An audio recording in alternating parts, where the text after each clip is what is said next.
안녕하세요, 반갑습니다. 여러분들을 사랑하는 기능의학 의사 박규진입니다.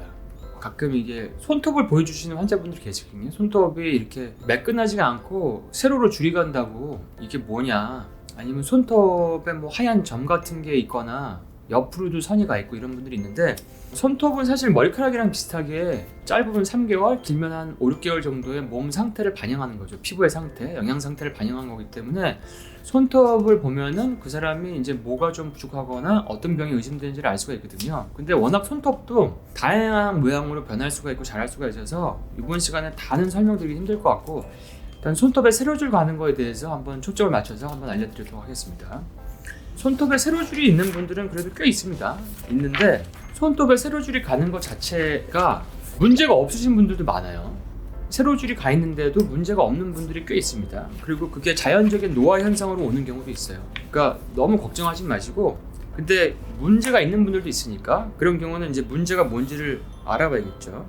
뭐 손톱이 세로줄이 생기신 분들은 일단은 일반적인 분들 중에서 많은 경우는 뭐 물을 많이 안 먹거나 술을 많이 먹거나 너무 과로를 하거나 뭐 영양소가 부족하거나 이제 이런 경우가 많고요. 노화 때문에 올 수도 있습니다. 한 30대 중반이 넘어가기 시작하면은 손톱도 약간 노화가 오기 시작합니다. 그런 분들은 이제 검사를 해봐서 큰 이상이 없으면 괜찮은 거고요. 근데 문제가 있는 손톱 세로줄도 있어요. 가장 많은 거는 영양소의 불균형인데 그건 조금 이따 얘기하고, 일단은 그 건선이라고 하는 병이 있는데 이게 있을 때 이제 세로줄이 생기는 분들이 있습니다. 건선이 있으면 피부에 각질이 생겨가지고 각질에 이제 어떤 피부 병변이 생기는데, 그게 있는 분들은 더 의심해 볼 수가 있죠. 근데 그게 거의 안 보이는데도 손톱만 그런 분들도 계시거든요. 건선이 이제 관절염도 일으키고 손톱의 모양 변화도 일으킬 수 있기 때문에 건선으로 인한 경우에는 조금 더 자세하게 봐야 되는데, 근데 건선은 세로줄만 있다기보다는 손톱이 굉장히 지저분합니다. 되게 거칠어 보이고 두껍기도 하고 파져있기도 하고 세로줄도 있고 이런 게 혼합되는 경우가 많기 때문에 건선만 있는데 이렇게 세로줄만 이렇게 있는 경우는 되게 드무니까 이 사진을 좀 띄워드릴 테니까 보시고 참조를 해보세요. 그 다음에 여성분들이 특히 손톱에 매니큐어도 많이 하고 손톱에 이제 네일 아트도 하고 그래서 손톱으로 가는 영양소라든지 혈류 공급이 좀 덜 될 수가 있는데 산소 공급도 덜 될 수가 있죠. 근데 보통 이게 손톱을 구성하는 물질이 거의 90%가 단백질입니다. 단백질이고 그 외 비타민과 미네랄이 영향을 많이 미치죠. 여성분들은 철분 결핍이 많죠. 그래서 철 결핍이 되면은 손톱에 산소 공급이 더 안 되고 거기다 매니큐어까지 칠하고 네일 아트까지 하면 산소는 더 못 들어가겠죠. 그래서 손톱 색깔도 이런 경우는 변할 수가 있어요. 파란색, 검은색, 갈색 뭐 이렇게도 변할 수가 있고, 심한 경우는 사실 그런 분은 많지는 않지만 손톱 자체가 이렇게 뭉툭하게 변하는 분도 있습니다. 손톱 자체가 산소 결핍으로 되게 뭉툭하게 바뀌는 경우가 있어요.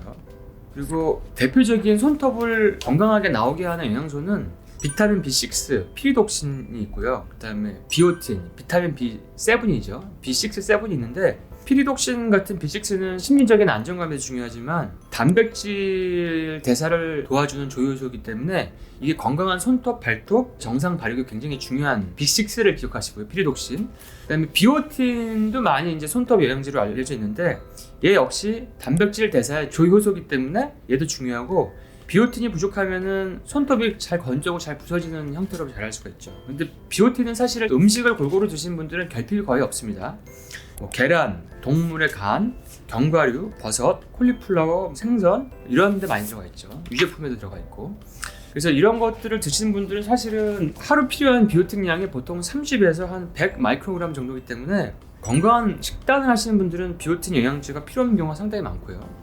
차라리 이제 단백질이라든지 건강한 미네랄, 그다음에 케라틴 섭취 같은 거를 좀 더 할 수 있는 게 좋죠.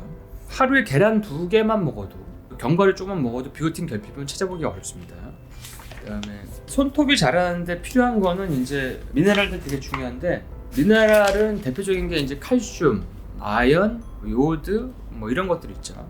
특히 이제 손톱에 하얀색 점이 있거나 손톱에 이렇게 가로줄이 있어요. 세로줄 말고 가로줄이 있는 경우가 아연 결핍이 굉장히 많습니다. 아연이나 칼슘 같은 게 결핍되면 올 수가 있어요. 칼슘은 주로 부서지는 경우도 많고, 아연이 있을 때 세로줄이 많이 오죠. 왜냐면 아연도 단백질의 분열과 성장에 굉장히 중요하기 때문에 그렇습니다. 그 다음에 이제 잠을 늦게 자고 피로감이 쌓인 분들, 수면이 특히 부족하면 성장 호르몬이 생성이 안 되죠.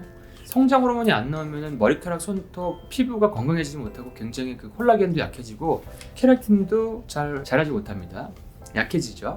그래서 수면이 굉장히 중요하고요.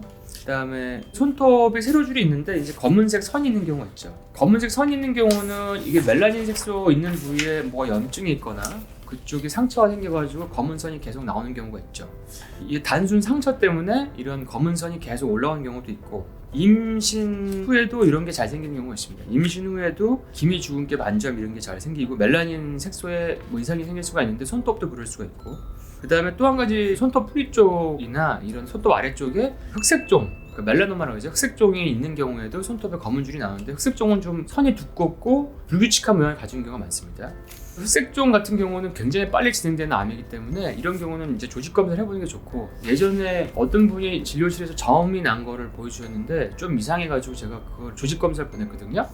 그랬더니 흑색종으로 진단이 나와서 빨리 조기에 제거를 해서 괜찮아진 경우도 있었습니다.